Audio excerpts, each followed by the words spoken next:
C'est parti donc dans ce troisième chapitre pour la démonstration de l'utilisation de notre outil pour le marketing par email qui sera aweber.com. Je vais vous montrer maintenant comment l'utiliser pour mettre en place votre campagne de marketing par email.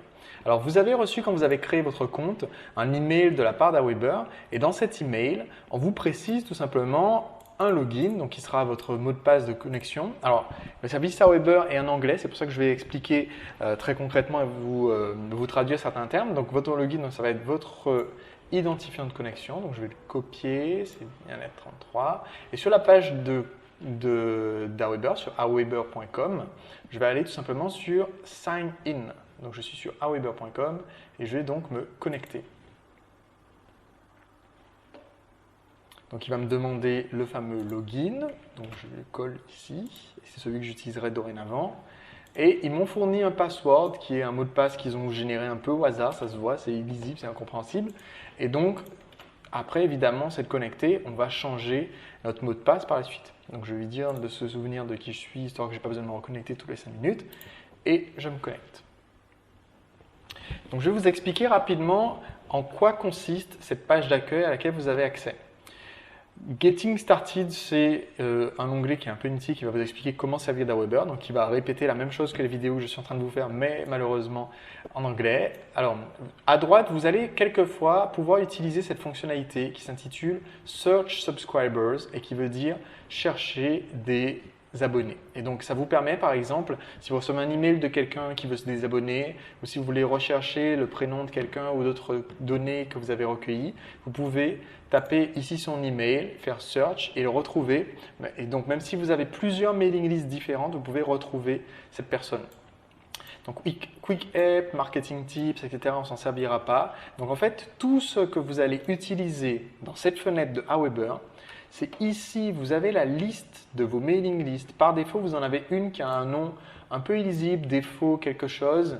Et ce qui vous indique le nombre de personnes qui se sont inscrites today, c'est-à-dire aujourd'hui sur votre mailing list, le nombre de personnes qui se sont inscrites yesterday, donc hier sur votre mailing list, le nombre total de personnes qui sont encore inscrites sur votre mailing list, donc c'est le total d'abonnés. Alors pour le moment c'est 0 puisque je viens de créer mon compte, donc rapidement ça va se développer. Vous avez ensuite unsubscribe, c'est le nombre de gens qui se sont désabonnés de votre mailing list. Donc par exemple, si au fil du temps, vous avez eu 110 personnes qui se sont inscrites et 10 qui se sont désabonnées, vous allez avoir un grand total de 110. Subscribe, donc le nombre réel de personnes qui vont recevoir votre email si vous envoyez un email aujourd'hui sera de 100 et désinscrit, unsubscribe, sera de 10. Alors, list completion 9%. Ça correspond tout simplement à une aide pour savoir si vous avez fini de créer cette mailing list. Et donc, vous avez ici ce qu'ils appellent un wizard. Donc, c'est un petit outil qui vous permet en fait d'être sûr d'avoir fait toutes les étapes pour configurer votre mailing list. Et c'est ce qu'on va faire. Donc, on va suivre tout simplement cet outil pour créer notre mailing list. Donc, on a une mailing list qui pour le moment s'appelle défaut quelque chose. Et on va cliquer à chaque fois sur Do this step pour faire chacune des étapes de la configuration de la mailing list. Donc, je clique sur le gros bouton vert. Et ici, on va me demander certaines informations. Donc, list settings, ce sont les paramètres de ma mailing list. Et la première information, c'est quel nom je souhaite donner à ma mailing list. Alors, il faut vite changer ça parce que ça va vous permettre, en fait, vous, de savoir de quelle liste il correspond. Et il faut savoir que vous pouvez créer un nombre illimité de mailing lists sur des sujets différents ou des niveaux d'accès différents. Et vous pouvez aussi avoir un nombre illimité de personnes inscrites sur ces différentes mailing lists. Donc, par exemple, dans le cas de Caroline, qui a une activité de shiatsu et de nutrition, on pourra avoir une mailing list nutrition. Donc, je vais appeler par exemple nutrition. Évidemment, ça existe déjà, c'est pour ça que j'ai le point d'exclamation rouge. Quelqu'un d'autre dans le monde a déjà créé une mailing list qui s'appelle nutrition. Mais si j'appelle par exemple nutrition 33, alors j'ai peut-être une chance. Non, nutrition 33 est déjà pris. Alors, puisque j'essaie de faire genre nutrition Bordeaux, donc je vais faire nutrition. On va choisir un nom sympa. On va préciser que c'est une mailing list de prospects, par exemple. Pro Nutrition. Et voilà, c'est disponible. Alors, c'est quelque chose que j'aime bien faire quand je nomme mes mailing lists. C'est de donner des préfixes. Si, par exemple, je sais à l'avance que je vais vouloir un peu plus tard avoir une mailing list avec uniquement mes clients, alors je vais avoir un préfixe que je vais utiliser toujours le même pour toutes mes listes de clients. Alors, en l'occurrence, personnellement, j'utilise des préfixes comme VIP. ou CLI, CLI, pour dire que ça va être les clients, et pro pour prospect. Si je sais que mes mailing lists vont être séparés par thème, je pourrais avoir Nutri comme préfixe, Nutri underscore, et ensuite le site ou le numéro de la mailing list. Et ça me permet après, quand je vais regarder la liste de toutes mes mailing lists, que ça soit un petit peu organisé puisque c'est trié par ordre alphabétique. Donc Pro Nutrition, ça sera notre mailing list des prospects qui sont intéressés par la nutrition. La description que vous faites de la liste, attention, c'est une donnée qui est visible par les gens qui sont inscrits sur la liste. Donc quand ils vont cliquer sur un lien qui se trouve en bas des emails pour se désabonner ou voir changer leurs détails, ils peuvent voir la description. Donc ne mettez surtout pas des descriptions qui soient confidentielles, mettez une description qui donne envie de rester inscrit sur cette liste. Donc ne mettez surtout pas quelque chose comme pro nutrition ou autre. On va mettre ou prospect inscrit à la nutrition ou non pas encore acheté mon livre. C'est absolument pas ce qu'il faut mettre. Donc là on va mettre quelque chose comme conseil de nutrition par Caroline Herbinger. Voilà. Alors, from name, c'est le nom d'expédition des emails. Donc, quand on va recevoir un mail, par qui il va être envoyé. Je conseille, et ça c'est un conseil important, je conseille de tester quand vous allez atteindre un certain volume, s'il vaut mieux utiliser le nom de votre site ou votre propre nom. Par exemple, pour mes sites de conseils en séduction, Drag TV fonctionne mieux que Sébastien Knight. C'est quelque chose que j'ai découvert en faisant des tests. Alors que des noms de certains autres de mes sites, Séduction by Night ou Séduction.final, fonctionnent moins bien que Sébastien Knight. Donc, tant qu'à faire, je vais pour le moment garder le nom de l'expéditrice. Au début, surtout quand vous venez créer votre site, vous allez certainement avoir un contact beaucoup plus personnel avec les personnes qui sont abonnées à votre mailing list. Donc, avoir votre nom est tout à fait logique, d'accord? Surtout que dans le titre des emails, en général, on va mentionner le thème. Donc, on n'a pas besoin d'être redondant et au début d'avoir comme nom d'expéditeur Nutrition Bordeaux, par exemple. Alors, l'adresse, je vous recommande de créer une adresse mail qui soit spécifique pour l'envoi de vos mailing lists. Pourquoi?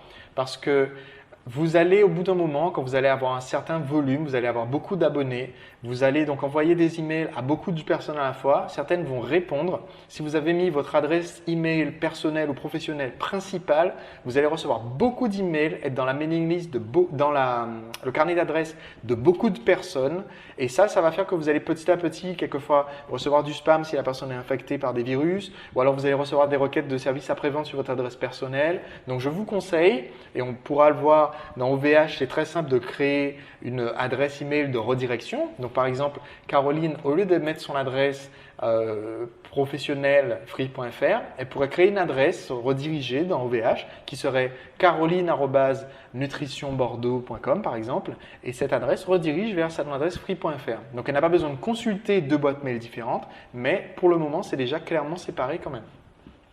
Alors ensuite, on va vous demander une adresse de contact. Et cette adresse de contact va être présente, parce que c'est la loi aux États-Unis et que Aweber est basé aux États-Unis. Cette adresse de contact va être présente à la fin de tous les emails que vous envoyez.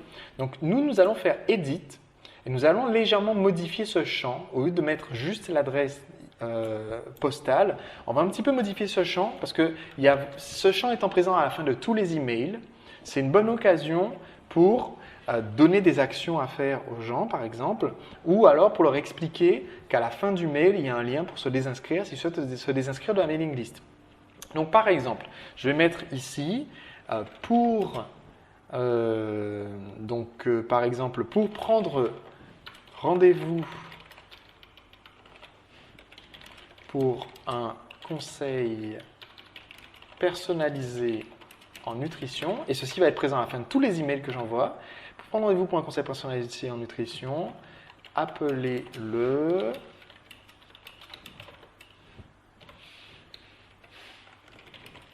donc je vais mentionner, vous pouvez m'écrire au ou mon cabinet se situe au. Voilà. Donc, comme ça, je respecte quand même cette obligation légale. Si vous ne mettez pas d'adresse, Aweber ne va pas valider votre remplissage de ce champ. Donc, il faut que vous ayez quand même l'adresse de préciser. C'est important. Donc, mon cabinet se situe à telle adresse. Et ensuite, je vais mettre pour vous désinscrire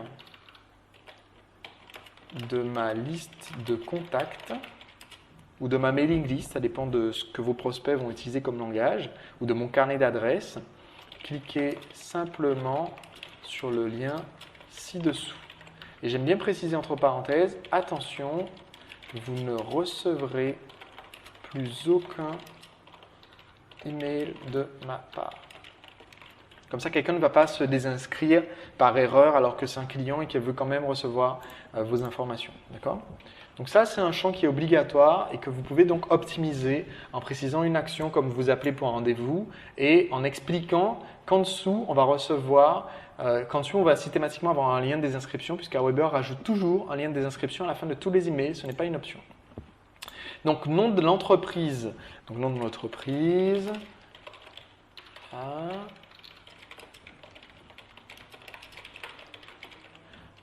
Je ne sais plus très bien quel était le domaine, je pourrais corriger ça plus tard si nécessaire. Donc il me demande s'il y a un logo, je n'ai pas particulièrement de logo. Signature d'email, ça ne sert à rien en fait, puisque c'est cette partie-là, la partie contact qui sera systématiquement présente. La signature, c'est un champ qu'on peut rajouter manuellement, mais tant qu'à faire, autant mettre directement ce qu'on veut mettre en signature, directement dans contact adresse. Voilà, le reste, je ne touche à rien, je ne touche à rien, je ne touche à rien. Je ne me mets pas en notification. Alors ça, c'est une petite fonction qui vous permet de recevoir un message à chaque fois que quelqu'un s'abonne à votre mailing list. Alors au début, ça peut être rigolo de savoir quand les premiers inscrits se sont inscrits à votre mailing list. Ça devient très très vite fastidieux. À l'heure actuelle, sur mes mailing lists, je reçois plusieurs centaines de personnes par jour. Ça serait un cauchemar que de recevoir un mail à chaque fois que quelqu'un s'inscrit à ma mailing list. Donc, je vais enlever cette fonction. Donc, je clique sur la petite croix rouge ici et je fais « Yes ». Donc là, j'ai configuré jusqu'ici le nom de ma mailing list, ProNutrition, quelques petits détails. Et ici, je vais faire Save List Settings pour enregistrer ce que je viens de faire. Hop, c'est fait. Donc maintenant, j'ai un deuxième onglet. Vous avez vu, j'avais List Settings. J'ai un deuxième onglet qui est Confirmed Opt-in. Donc je vais cliquer sur Confirmed Opt-in. Alors, il faut que je vous explique ce que ça veut dire. Opt-in confirmé. Opt-in, ça veut dire que le prospect a saisi de lui-même volontairement son adresse mail pour recevoir vos emails. Opt-out, le contraire, ça veut dire que vous avez vous-même récupéré des adresses mail un peu au hasard partout sur Internet et ça s'appelle du spam. Donc, Aweber ne vous permet de faire que du opt-in, c'est-à-dire d'avoir un formulaire sur votre site et que les gens s'inscrivent pour recevoir votre newsletter. Alors, il y a deux types d'opt-in possibles. Le premier, c'est avec une confirmation et le deuxième, c'est sans confirmation. Avec confirmation, ça veut dire que quand quelqu'un va saisir son email sur votre site, il va recevoir un email disant « Bonjour, je suis Caroline, vous avez envoyé votre adresse email. Pour confirmer que vous souhaitez bien recevoir mes conseils, cliquez sur le lien ci-dessous. » Et donc ça permet d'être absolument certain que la personne qui s'est inscrite possède bien cette adresse email puisque seule la personne qui a accès à la boîte mail peut cliquer sur le lien de confirmation. Et donc, quand vous avez une liste confirmée, de façon générale, c'est une liste qui est plus réactive parce que vous êtes certain que les gens qui sont inscrits dessus ont rempli leur bonne adresse mail. L'autre type d'option, c'est que je vais vous conseiller, c'est de désactiver la confirmation. Donc, je clique sur le bouton On/Off ici. Donc, je vais le faire passer en off. Il me demande « Est-ce que je suis sûr ?» Et je vais dire « Oui ». Alors, c'est un débat qui a lieu depuis des années dans la communauté marketing. Est-ce qu'il vaut mieux être confirmé ou non confirmé? Selon mon analyse, le fait d'être en non confirmé, donc de directement abonner les gens dès qu'ils ont saisi leur email, est plus intéressant parce que ce n'est pas tout le monde qui confirme. C'est-à-dire que en France, on n'est pas tellement habitué quand on a rentré notre adresse email sur un site internet à après aller chercher dans notre boîte mail un message de confirmation et cliquer le lien dans le message. D'autant plus que Aweber va nous donner un lien en anglais, donc ce n'est pas très convaincant pour vos prospects. Vous risquez de perdre entre 30 et 60% de vos prospects si vous forcez la confirmation. Par contre, il faut savoir qu'il y a plus de risques à être non confirmé puisque vu que vous n'avez pas forcé les gens à confirmer que c'était bien leur adresse mail, vous risquez d'avoir davantage de gens qui vont dire « mais pourquoi je reçois ce mail? Je ne comprends pas parce que par exemple un ami a mis leur mail ou leur femme a mis leur adresse mail ou quelqu'un leur a fait une blague en mettant leur adresse mail sur votre site et donc ces personnes-là vont dire « mais c'est surprenant, c'est du spam ». Donc on va dire que c'est une balance, c'est une question de choix personnel. Ma recommandation, c'est de mettre ce paramètre sur « off » et donc de ne pas forcer les gens à confirmer leur inscription. Cependant, même si on met sur off, on va quand même modifier le message de confirmation parce que il se peut quand même que certaines personnes le reçoivent. Par exemple, si Aweber juge que l'adresse email que quelqu'un a entrée a de fortes chances d'être erronée, il va leur envoyer un message de confirmation. Donc, tant qu'à faire, on va le mettre en français. Donc, en titre, on va mettre, donc j'ai cliqué sur le titre et ici, je vais créer mon propre titre et je vais mettre « Confirmez que vous souhaitez recevoir mes conseils nutrition ». Et pour que ça marche encore mieux, je vais mettre « Important, confirmez que vous souhaitez recevoir mes conseils nutrition ». OK. Et ici, je vais modifier le message. Donc, je vais dire « Bonjour, j'ai bien reçu votre adresse sur le site Nutrition Bordeaux. Afin de pouvoir vous envoyer la newsletter nutrition ou les conseils de nutrition, il faut simplement que vous cliquiez sur le lien ci-dessous de points. Et là, vous ne pouvez pas modifier ce message à Aweber qui est en anglais. C'est ce qui est dommage et c'est pour ça que ça limite un peu le pourcentage de personnes qui vont réellement confirmer leur inscription. Et c'est pour ça que je conseille pour le moment de ne pas forcer la confirmation. Et en signature, je vais mettre « À tout de suite, Caroline Herbinger ».